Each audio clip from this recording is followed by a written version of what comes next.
মালের বিষয় অনেক গুরুত্বপূর্ণ, যে মালের ব্যাপারে মালের নষ্ট করছে কি, মাল আপনজনরা বেশি নষ্ট করে।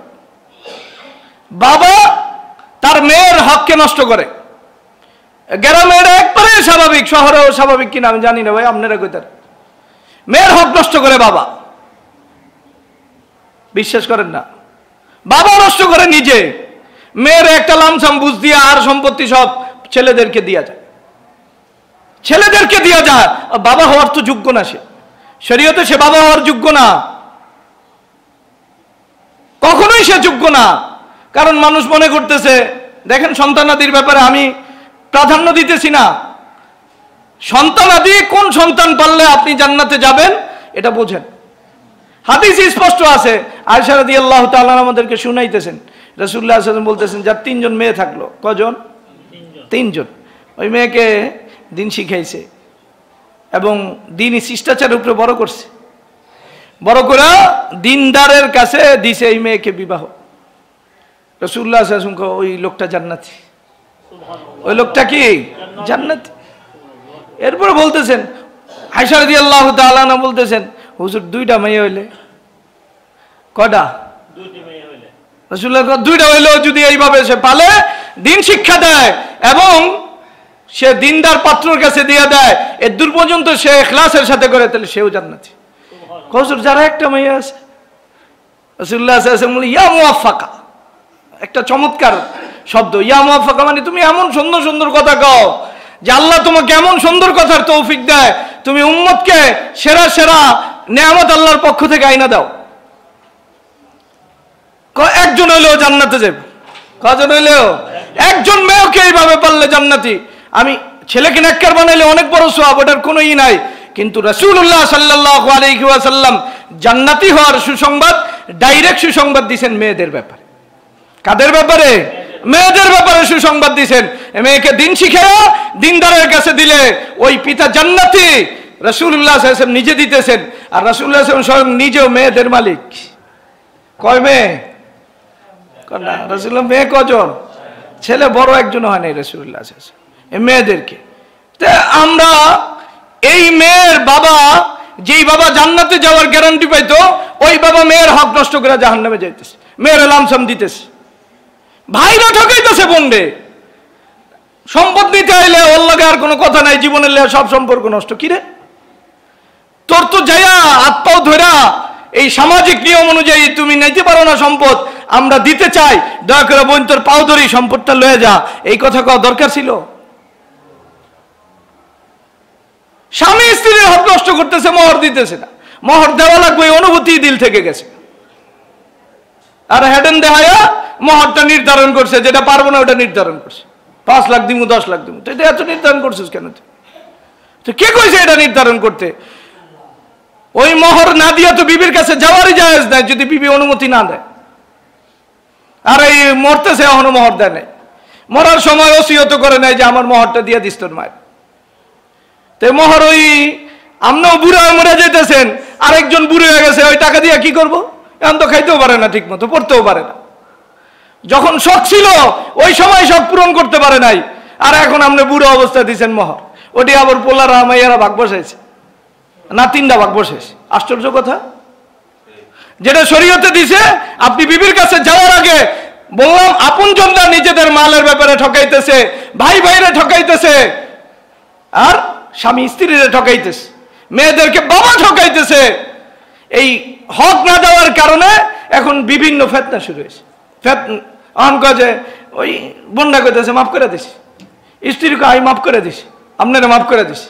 না না, এটা মাফ হয় না শরীয়ত, ভালো করে বুঝছেন, এই মাপ মাপ না। মাপ কারে কো? আপনি আপনার বোনকে পুরা জমিন বুঝাই দিলেন, অথবা জমিনের প্রাপ্য টাকাটা বুঝাই দিলেন, মহারানা পুরাপুরি খামে দিয়ে দিলেন, নে এটা তোরটা তোরে পৌঁছায় দিলাম, অথবা ব্যাংক অ্যাকাউন্টে জমা দিলেন। জমা দেওয়ার পরে ওর মালিকানা আসার পরে এরপরে যদি নেন ভাই আপনি লয়ে যান, আমার আর লাগবো না, তাইলে মাসলা হইলো হক আদায় হয়েছে, এর আগ পর্যন্ত মাফ না, আপনার অধীনে আছে, হয়তো কই বই লয়ে যাও, তার কাছে যাওয়ার পরে এরপরে যদি দেয়, এমন যদি দেয় তাইলে বুঝবে। আর বাস্তবে মিলায় দেখেন, আপনি আপনার বোনকে ওই পরিমাণ সম্পদ লেখা দিয়েছেন বা সম্পদ পরিমাণ টাকা দিয়েছেন, মহরটা পৌঁছে তার অ্যাকাউন্টে জমা দিয়েছেন, টাকা হাতে যাওয়ার পরে কয়জনে টাকা দেয় আল্লাহ জানে, আপনারা ফয়সালা করেন। টাকা যাওয়ার আগে সব দিয়ে দেওয়া যায়, কিন্তু টাকা হাতে গেলে দিয়ে দেওয়া যায় না। আপনি কেমনে বুঝলেন? তার মালিকেরাই দেন নাই, বলতেছেন মাফ করে দিছে, আপনি এই মাফ লয়ে পড়ে থাকেন। এটা মাফ না, এটা মাফ না। মাফ হলে আপনি যা পৌঁছা দিয়ে আসেন, খামে পড়ে দিয়ে আসেন যে দিছি, নাও তোমারটা তোমাকে দিয়ে দিস। আল্লাহ তাআলা আমাদের বুঝার তৌফিক দান করুন। তা মাল আমি যে নষ্ট করতেছি, আমি আমার ভাইয়েরটা নষ্ট করতেছি, আমি আমার স্ত্রীরটা নষ্ট করতেছি, আমি আমার মেয়েরটা নষ্ট করতেছি, তা আমি তো বাবা হওয়ার, আমি ভাই হওয়ার, আমি স্বামী হওয়ার যোগ্যতাই রাখি। আল্লাহ তুমি আমাদেরকে বুঝার তৌফিক দান করো। তা মালের বিষয় কি? মাপ চাইছে অথবা তওবা করতেছে। চাঁদাবাজি উঠাইতে উঠাইতে পুরা দুনিয়ার সব চাঁদা খাইতেছে, কত গাড়িতে চাঁদা খাইছে জীবনও জানে না, ওদের মাফের কোনো সুযোগই নাই। কই মাপ? কজনের তো মাপ চাইব? কত টাকা এসে জানেই তো না, জানেই তো না। ওরা আগে হক পৌঁছা দিয়ে হইব। অন্যায় ভাবে টাকাগুলো নিছে, এখানে শুধু টাকা নেয় নাই, জোর খাটায় নিছে, ক্ষমতা খাটায় নিছে। ওই যে কত টাকা দিয়া ওর পেট পুরা করছে হয়তো জানে না, কিয়ামত পর্যন্ত এটা মাফের কোনো সুযোগ নাই। ওর বিরুদ্ধে কিয়ামতের দিন কত নালিশ যে দাঁড়াইব তো জানেও না, জানেই না। মালের ব্যাপারে কোনো ই নাই, খোদার কসম এই ব্যাপারে কোনো সাহাবা কোনো তাবেঈন বলে নাই মালের ব্যাপারে যায়া আমি এখানে মাপ চাইলাম, মসজিদে দান করলাম না। সবার আগে ওই ব্যক্তির কাছে, ভাই তোর কাছে অন্যায় ভাবে জোর খাটায়া আমি টাকা নিছি, টাকা নে, অন্যায় করার কারণে মাফ কর। এরপরে আল্লাহরে সেজদা করলে লাভ আছে, এর বাইরে আল্লাহরে সেজদা করলে, হজ করলে কোনো লাভ নাই। খোদার কসম সে কিয়ামতের দিনে অবস্থায় উঠবে, তার বিরুদ্ধে প্রতিপক্ষ সবাই দাঁড়াবে। দাঁড়া গেছে আনতে মজা করে খাইতেছে, খাও মজা করে, সাজাটাও মজা করে পাইবা। মাল বুঝার বিষয়। বাড়ি বাড়াইতেছে আইসে এলাকার ছেলেরা, কি সমস্যা? আমরা একটু মিষ্টি খাবো। ও বলে মিষ্টি খাবো। গু খাইতেছস? মিষ্টি না, তুই গু খা। ও বলে মিষ্টি খাইবো। এর চেয়ে বড় গু হইতে পারে না। কি মানে এত বড় অন্যায়, এত বড় গুনাহ, যে ব্যাপারে হাদিসে আছে যে ওর ইমানই থাকতে পারে না এই অবস্থায়, ওই বলে মিষ্টি খাইতেছ। গু খা, তুই মিষ্টি না খা। ওটার এক বাড়ি করতে জীবন চলে যাইতেছে, আর তুমি আরো সাদা লাগাইতেছে। 10 লাখ টাকা দিতে হইব, 5 লাখ, দেখ খাইতে থাক।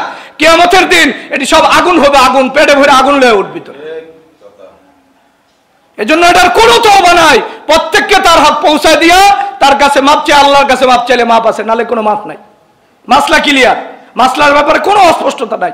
রাসূলুল্লাহ সাল্লাল্লাহু আলাইহি স্পষ্ট করে বলছে যে তার ভাইয়ের হক নষ্ট করছে, সে তার থেকে পুরাপুরি মাপ চেয়ে নিতে। এর আগে না। আল্লাহ আমাদেরকে বুঝার তৌফিক দান করুন।